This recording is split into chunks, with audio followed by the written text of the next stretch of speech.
menyampaikan konferensi pers pencemaran nama baik kayak gini. Benar, yang ada Kapolri, sama Wakapolda.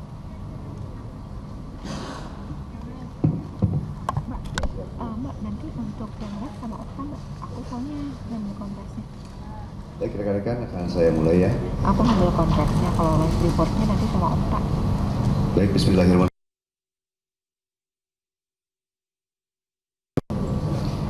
Selamat pagi, salam sejahtera berkah sekalian. Swastiastu. Ya, yang saya hormati hadir di sini Pak Metro, Pak Brigjen Dekananto, juga Dirkrimum, Pak Komis Iman, serta Pak Asudit ya, Pak Akta dengan Humas dan Humas, dan juga seluruh rekan-rekan media sekalian yang saya cintai, saya banggakan. Mungkin langsung saja perlu saya sampaikan di sini bahwa Polda Metro Jaya telah menetapkan 8 orang tersangka dalam perkara pencemaran nama baik, fitnah, dan manipulasi data elektronik yang dilaporkan oleh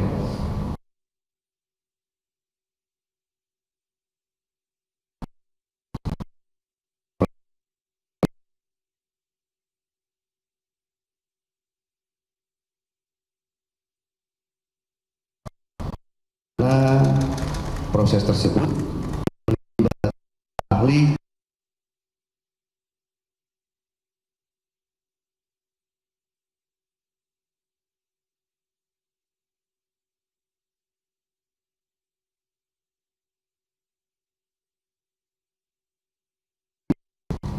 sosiologi hukum, ahli komunikasi sosial, dan ahli bahasa.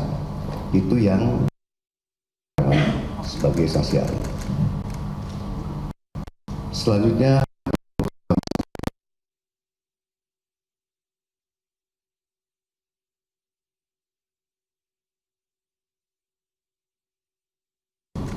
juga melibatkan dari eksternal, ya, dari Wasda, dari Wasidik, ya,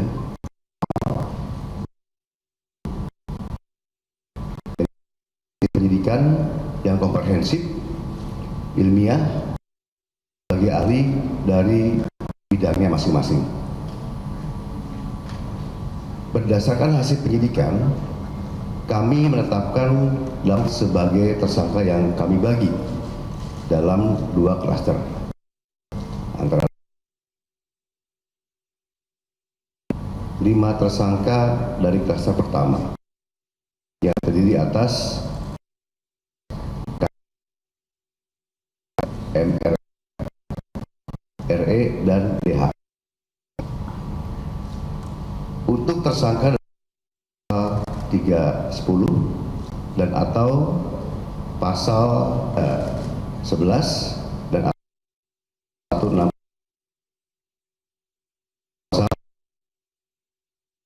untuk pasal 45 ayat 4 atau pasal 8 ayat 2 junto pasal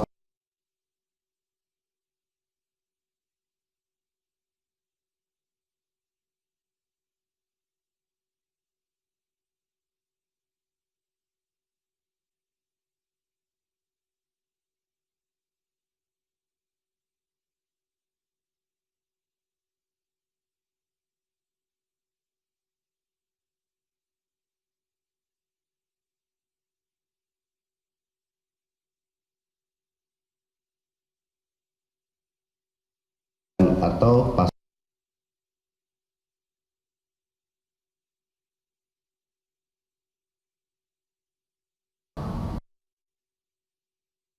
1 Dewan, 2 Pusat, yang ketiga Dirjen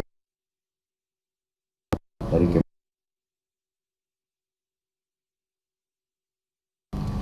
yang ke-9 ahli psikologi massa, Yang ke-10 ahli komunikasi sosial.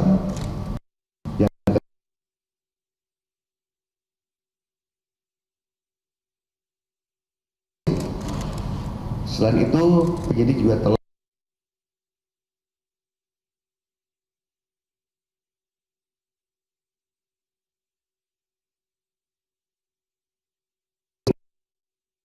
publik. Selanjutnya, penyidik akan berkoordinasi dengan Kejaksaan Tinggi Jakarta untuk proses hukum lebih lanjut.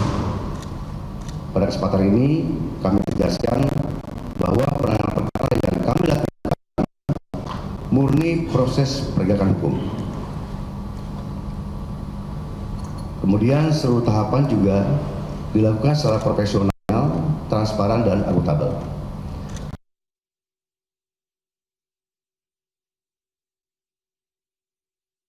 Kita jaga bersama suasana yang sejuk, aman, dan tertib agar ruang publik bisa selalu nyaman dan kondusif. Demikian yang kami sampaikan.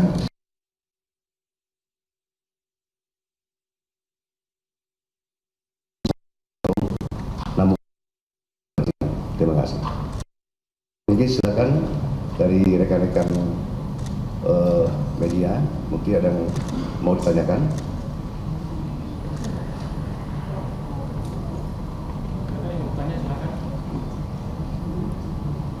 Ya.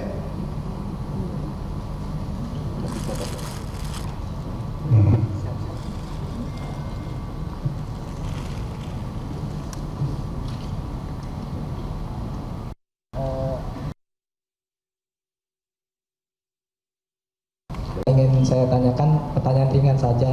Yang pertama, bagaimana Polda Metro Jaya memastikan bahwa kasus ini diusut sampai ke tahap pengadilan?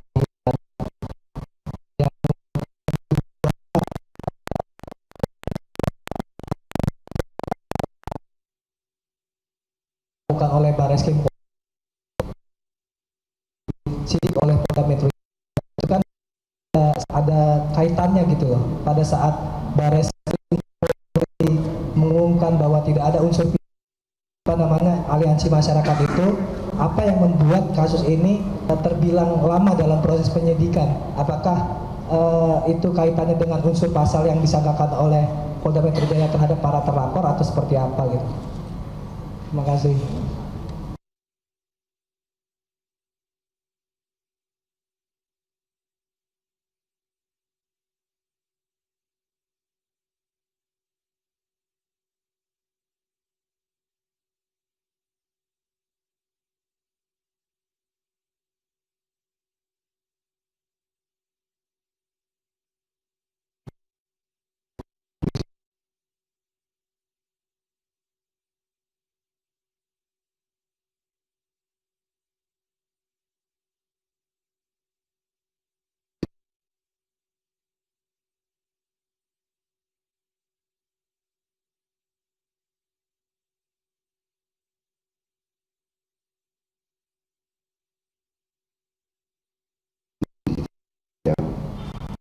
Tidak cepat. Itu karena pemeriksaan dari hasil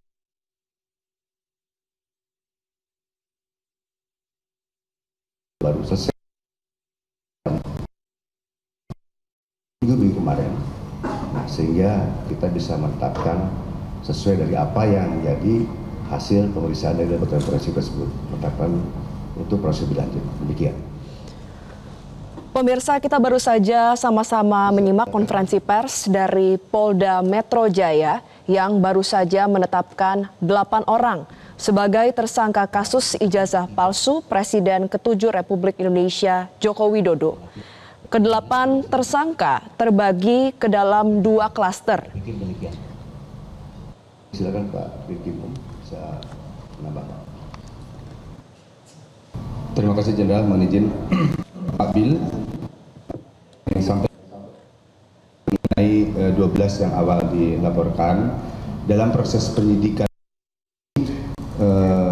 berdasarkan pada fakta hukum yang kami peroleh di dalam proses penyidikan secara saintifik, Saat ini kami menetapkan 8 orang menjadi tersangka yang diduga melakukan satu.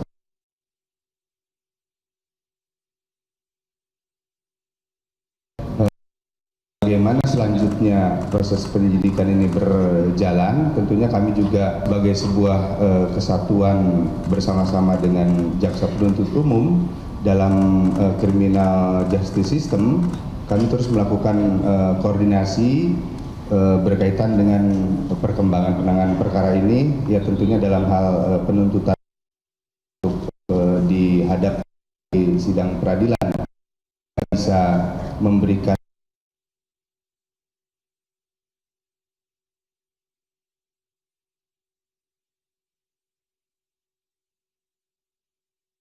apa ya, artinya kan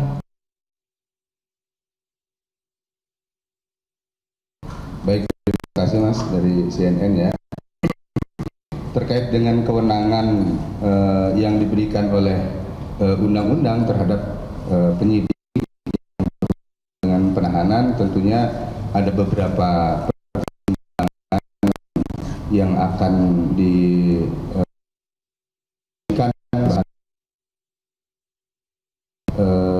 pelaku tersangka. Yang lain silakan. Ya. Izin saya Habibi dari merdeka.com, hanya ingin meneruskan saja tadi kan untuk masa penahanan itu kan tergantung dari pemeriksaan nanti tersangka. Nah itu waktu untuk pemeriksaan tersangka itu kapan? Karena kan baru gelar perkara kemarin. Itu saja mungkin Pak Dir. Terima kasih. Oke, silakan Pak Dir.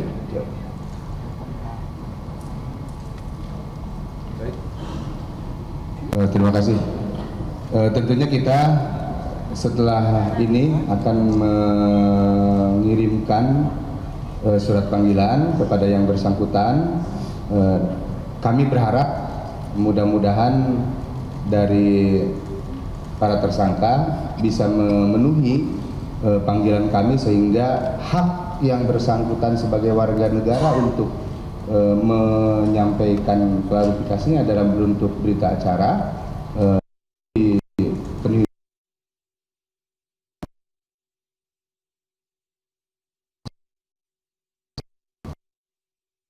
Saya Karla dari Kompas TV, Pak, mau menanyakan tadi kan disebutkan ada 2 klaster, yang klaster kedua ini, ya, Karla dari Kompas TV. Yang klaster kedua ini kan tadi disebutkan ada 3 dan yang klaster pertama ada 5 tersangka. Nah ini yang berdasarkan backgroundnya dibedakan 2 klaster ini apa? Apakah peran-peran yang mereka lakukan sehingga dibedakan ada 2 klaster ini? Kan untuk pasal-pasalnya juga ada yang sedikit berbeda, mungkin bisa dijelaskan lebih lanjut. Terima kasih. Baik, terima kasih Mbak Karla dari Kompas ya Mbak. Tadi disampaikan oleh Pak Kapolda terkait dengan 2 klaster. Dalam hasil penyidikan kami yang diperoleh fakta dari hasil penyidikan tersebut, tentunya penentuan klaster adalah berdasarkan dari fakta penyidikan yang diperoleh oleh penyidik dan itu sesuai dengan apa yang dilakukan atau perbuatan hukum yang dilakukan oleh masing-masing tersangka.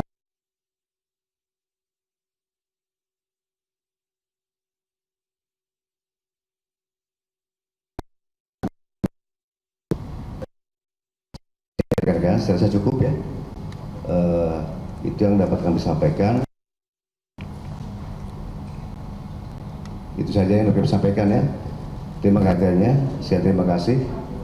Wassalamualaikum warahmatullahi wabarakatuh.